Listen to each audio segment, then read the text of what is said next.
Well, this Christmas season, we all celebrate our relationship with the Lord, and we all wonder about life after death. So I'm here with Herman Cain. But I'm not dead yet. No, he's not dead yet. That's good. But I thought we'd chat a little bit about the Yes. presidential race that still goes on. Right. And you haven't endorsed anyone, have you? No, I have not. But before I answer that, let me just make it clear to people that the deciding factor of suspending my candidacy was family first.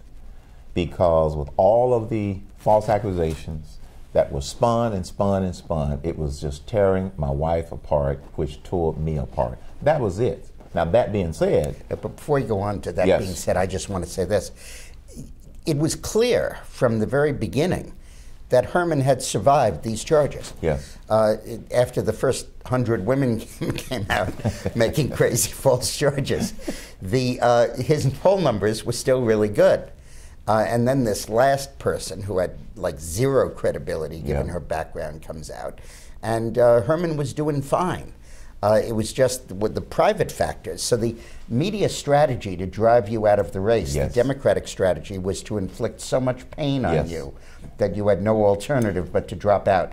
Not political damage, personal agony. This was the rack and the screw in politics. You're absolutely right. And that's the dirty part of politics that we experience. And the other factor, in addition to the respinning and the respinning, which was very painful, was if that didn't get me, we knew it was going to be something else that they were going to trump up.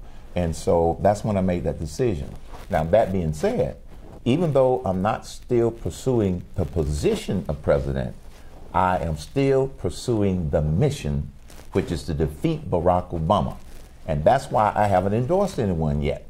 I want my supporters to stay inspired. There will be a point when I will endorse, but it's more important right now for them to stay inspired and to know that I am not going to go away. I am not going to be silenced. I'm still going to be very vocal all the way through this presidential campaign process. I've actually been thinking, racking my brain about going through American history, trying to think of a candidate who lost the nomination, but in the process changed America as much as you did.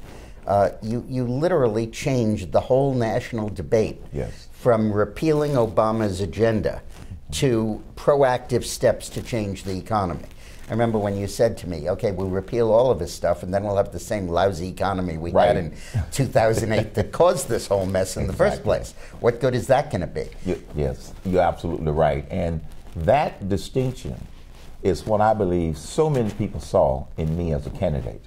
I didn't go negative on people. When I would, even if I got asked a question to try and attack someone during the debate, I quickly redirected to, here's what I would do. Here's what I would do. Because the American people are sick of the blame game, the negative attack game, the attacks on one another, the denial of a president that, you know, he's failed. They are sick of it. And that's why I believe so many people were supportive. And I'm still going to be a voice out there promoting solutions. And it's going to continue to drive the discussion throughout this presidential process. Well, you may be a rocket ship continuing to go up, but your satellite has already been launched, and it has a life well unrelated to yours now.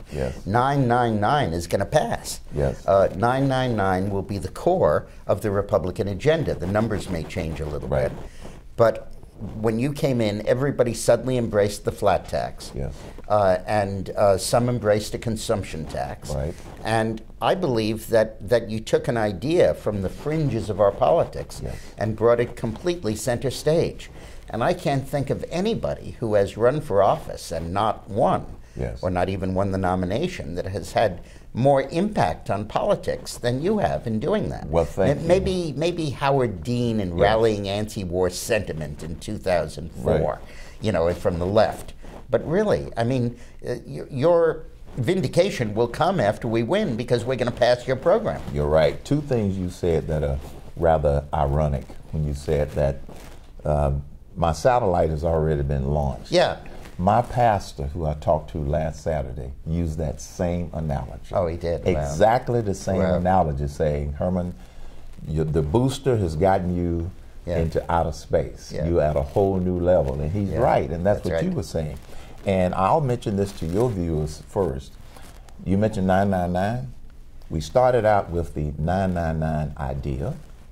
Then we put together the plan. And we had 999 the movie. Coming in January, 999 the movement. Because it's not going to go away. Right. I'm not going to go away. And we are going to turn that into something that those running for office will have no choice except to embrace it. That's one of the issues that we are going to continue to promote, and we're going to turn 9/9 into a movement. And here's why. The people love the idea. They still talk about the idea. And that's really the momentum that we're not going to lose, and I'm not going to lose as we go into 2012. And the importance of 999 is incredible, because always remember that Ronald Reagan got elected president pushing 10-10-10. And his concept was 10% a year reductions in the top bracket of the personal income tax. And he did in fact reduce it with that and the 86 tax cut from 70% to 28%. Went back up to 35, but still. And that 30% reduction, actually it was 25 when they passed it, in the top tax rate kindled this explosive economic growth of the 80s and the 90s. It just absolutely made that possible. And if we bring that down to 9, it's going to do the same thing. It's going to do the same thing for exactly the same reasons. And when we get this explosive economic growth, we will be in a better position to deal with the other issues we need to deal with, like energy independence, like really reforming these entitlement programs that need to become empowerment programs. So you're absolutely right.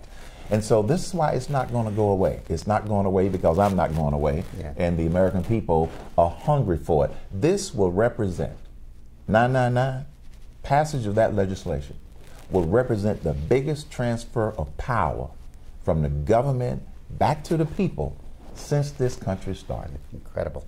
So I didn't know that that's what he's planning to do.